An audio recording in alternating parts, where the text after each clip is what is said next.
Samajwadi party के कार्यकर्ताओं ने अयोध्या में महंत राजूदास के खिलाफ प्रमुख सचिव और मुख्यमंत्री के नाम पर डीएम कार्यालय पहुंचकर ज्ञापन सौंपा है। सपा जिला अध्यक्ष लक्ष्मी धरनगर ने बताया है कि महंत राजूदास की ओर से पूर्व मुख्यमंत्री और सपा मुखिया अखिलेश यादव और सपा नेता स्वामी प्रसाद मौर्य के खिलाफ की गई टिप्पणी अमर्यादित है। सपा कार्यकर्ता किसी भी सूरत हाल में ये बर्दाश्त नहीं करेंगे।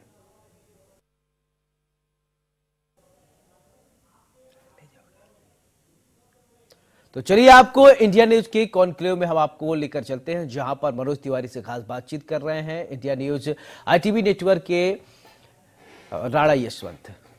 मंत्री जो भी जेल में हैं, परेशान हैं, सत्येंद्र जैन जी, उन्होंने बोला मनोज तिवारी ने कह दिया वही बना देगा रोड पीडब्ल्यूडी की।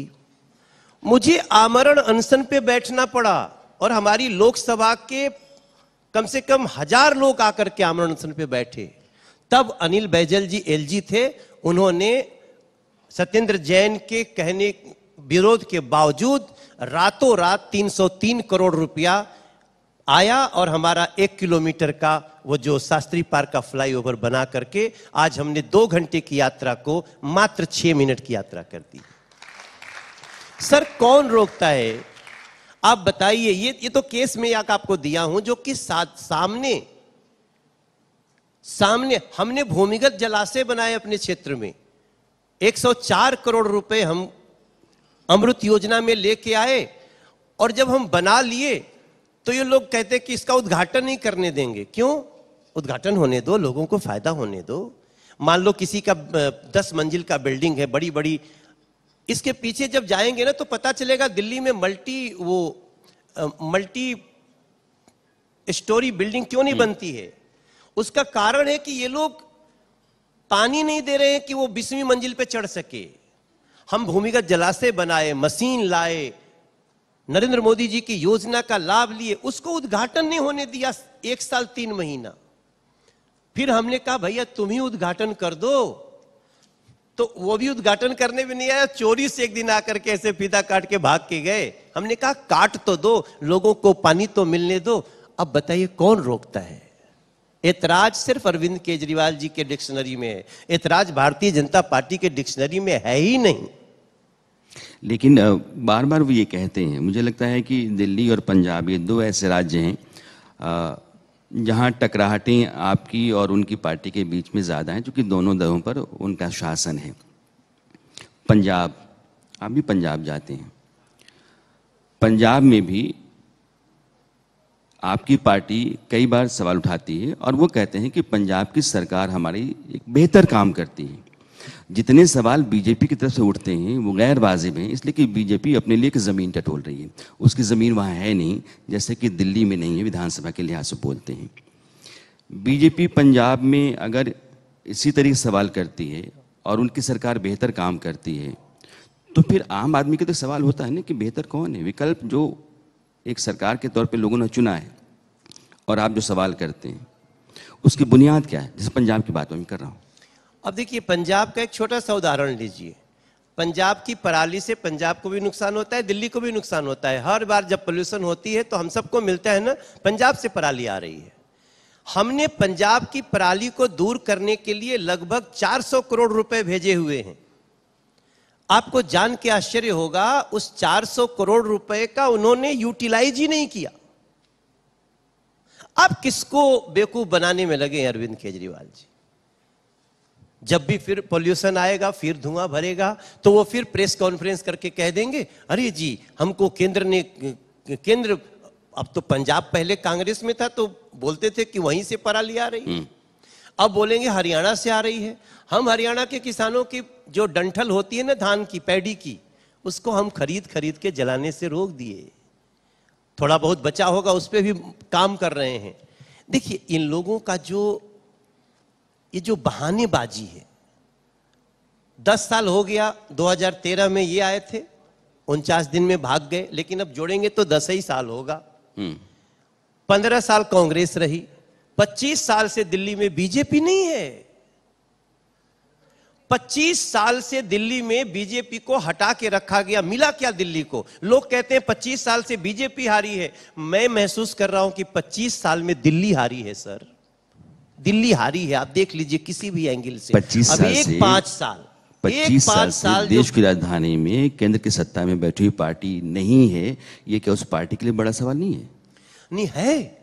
हम आपको जितना गिना रहे हैं, जहां कभी स्कूल नहीं था स्कूल बन गया, जहां मेट्रो नहीं थी मेट्रो आ गई, जहां धौला कुआं का जाम लगता था हमने चौड़ी सड़कें कर दी, जहां टनल नहीं होती थी हम प्रगति मैदान के टनल बना करके आपको सारी चीज हम दिए।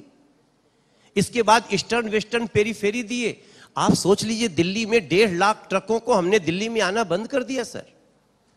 इसके बाद दिल्ली सरकार का भी तो कुछ होना चाहिए। अभी आपने केस देखा ना, वो एक जो ट्रेन चलेगी, उसका नाम एग्जैक्टली में तो RRTS, दिल्ली में मेरठ रैपिड ट्रेन के लिए कोर्ट को कहना पड़ा कि अरविंद केजरीवाल जी, आपके पास 1100 करोड़ रुपए अपने चेहरे चमकाने के लिए है और रैपिड ट्रेन के लिए नहीं है। ये कोर्ट को कहना पड़ा। Court is not BJP sir.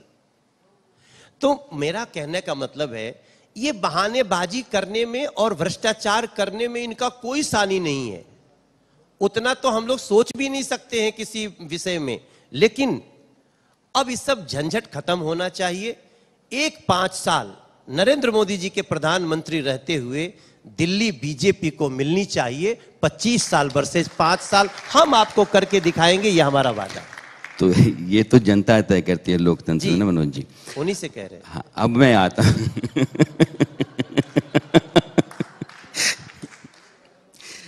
चूंकि ये सेशन जो है वो पॉपुलैरिटी टू पब्लिक सर्विस है।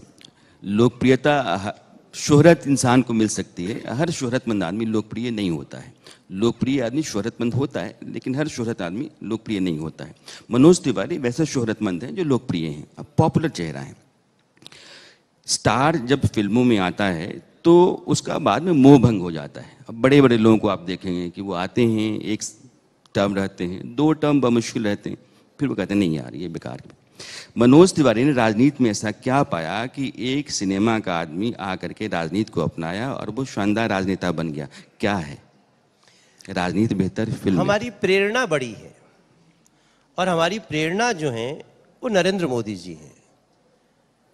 देखिए, हो सकता था मैं भी चुनाव जीतने के बाद मैं बाकी सेलिब्रिटी की तरह मैं भी अपनी फिल्मों में लग जाता, लेकिन जिस दिन मैंने अपनी आंखों से जिस सीढ़ी पर सभी लोग जूता पहन के जा रहे थे, उसी सीढ़ी पर नरेंद्र मोदी जी को माथा रख करके झुकते हुए देखा था, दैट चेंज माई लाइफ।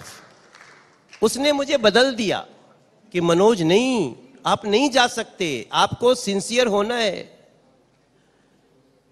और वो क्षण था जबकि कोई हमारे यहां अगर 365 दिन में आप देखेंगे तो 365 दिन में 325 दिन मैं अपनी लोकसभा में हूं। छोटी छोटी बातों का पता करता हूं, लोगों के साथ बैठता हूं, यहां तक कि जब एलिवेटेड रोड बनाता हूं तो किसका अंडरपास कहां से मिलना चाहिए, किसके कॉलोनी से निकलने के बाद रास्ता बहुत दूर तो नहीं घुमा देता है, इतनी छोटी छोटी बातों का ध्यान रखता हूं। और कौन सा स्टेशन कहां बनना चाहिए, कहां से सभी लोगों के चढ़ने उतरने की, ये सब अगर मैं सीखा हूं तो नरेंद्र मोदी जी की कार्यशैली से। वो सिखाते हैं, सीखने वाला चाहिए। और मुझे देखिए, अभी उसके बाद भी मैं बोलता हूं, नरेंद्र मोदी जी ने जो लाइन चंद्रयान के सफल होने पे कही ना, हम बड़ी हार से भी सीख कर उससे सबक लेकर बड़ी जीत की इबारत लिखते हैं। इसीलिए मैंने चंद्रयान 3 से मोदी 3 को जोड़ा, ट्रिलियन 3 अपनी जो इकोनॉमी होने वाली है उसको जोड़ा। मेरा अगर विश्वास करें, मेरे अंदर सीखने की प्रवृत्ति है। मैं स्टार बन के नहीं गलियों में घूमता हूं, मैं अपने आप को मंडल अध्यक्ष, जो मंडल का अध्यक्ष होता है उसका भी जूनियर समझ के जाता हूं, क्योंकि मंडल अध्यक्ष भी हमसे 15 साल जूनियर है। ऐसी स्थिति में भारत की खुशियों का हुआ श्री गणेश है, मगर राणा भाई शिखर अभी शेष है। 2 मिनट बचा हुआ है। नाकामियां जो होती हैं, कहते हैं कि या तो संकल्प में जो आदमी विकल्प नहीं रखता है वो कामयाब होता है या सीखता है। तो पिछली बार की जो नाकामी थी चंद्रयान 2 की, वो हमारे लिए एक सीख थी और हम उसके बाद कामयाब हुए। मनोज तिवारी जीवन में बहुत सीख लेते लेते लेते यहाँ तक पहुँचे हैं। संघर्ष का जीवन रहा है। आप जगराता में गाते रहे हैं, बहुत दफ़ा आपने मुश्किलों के दिन देखे हैं, आप सड़क पे छोए हैं। जीवन वहाँ से यहाँ तक आया है। वो सीख, वो सबक लेकर के आप यहाँ तक पहुँचे हुए हैं।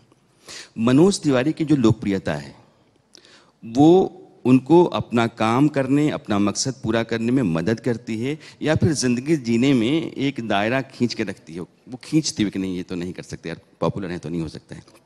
इन दोनों के प्लस माइनस जो हैं उसको कैसे देखते हैं? देखिए, जब कोई सेलिब्रिटी आता है ना, तो उसका सेलिब्रिटी होना उसके लिए राजनीति के लिए बाधा है। लेकिन अगर वो समाधि में चला गया, समाधि, हम निकल गए उससे, हमको याद भी नहीं है कि हम अमिताभ बच्चन के साथ फिल्म किए वही मनोज तिवारी हैं, हम अजय देवगन हमारे साथ एक रोल किए हुए हैं, मैं वही मनोज तिवारी हूँ, मिथुन दा मेरे साथ काम किए हैं, हेमा मालिनी जी मेरे साथ काम की, ये याद नहीं रखना है मुझे। हमें याद रखना है कि नरेंद्र मोदी जी जब अमेरिका की यात्रा से लौट करके जब बूथ के अध्यक्षों को, बूथ के पंच परमेश्वर को संबोधित कर सकते हैं 3 घंटे, तो मुझे भी अपने देश की शोहरत के लिए, देश की बुलंदी के लिए बूथ पे काम करना है। और ये हमें बहुत बहुत कुछ नॉर्मल बना देता है। याद ही नहीं है कि हम कौन हैं, थे या नहीं, हम कौन हैं ये याद है। I am BJP member and I am member of parliament from north east constituency and that is enough for me. जैसे हमने कहा कि आप जब आए तो आप एक शगुन का गीत सुना दीजिए, तो जाते जाते आप एक विदाई का गीत सुना दीजिए।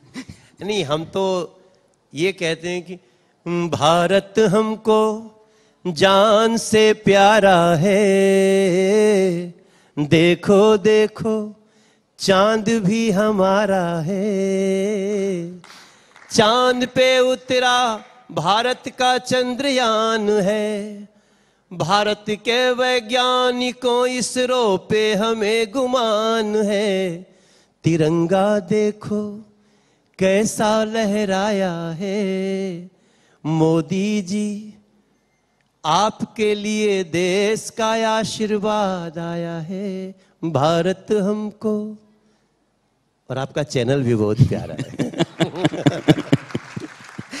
मनोज भाई, आप ये पहले शख्स हैं जिनकी कलम नहीं चलती है, जुबान कलम होती है। ये जब बोलना शुरू करते हैं तो सोचते रहते हैं और गाते चले जाते हैं, तो इनकी जुबान ही कलम है। और मुझे लगता है कि ये जुबान, राणा जी भी वैसे ही हैं। आपका जो अर्ध सत्य है ना, वो पूर्ण सत्य है मेरे भाई। बने रहिए। आप इंडिया न्यूज हैं और हमें इंडिया को आज चंद्रयान पे देखते हुए खुशी हो रही है। बहुत शुक्रिया मनोज जी, आप आए, आपने समय निकाला, आपने बातचीत की, बहुत बहुत शुक्रिया। बहुत बहुत Mr. Manoj Tiwari. Stay on with us on the stage, sir. I would quickly like to request Dr. Aishwarya Pandit Sharma to come on stage and present this memento to Mr. Manoj Tiwari.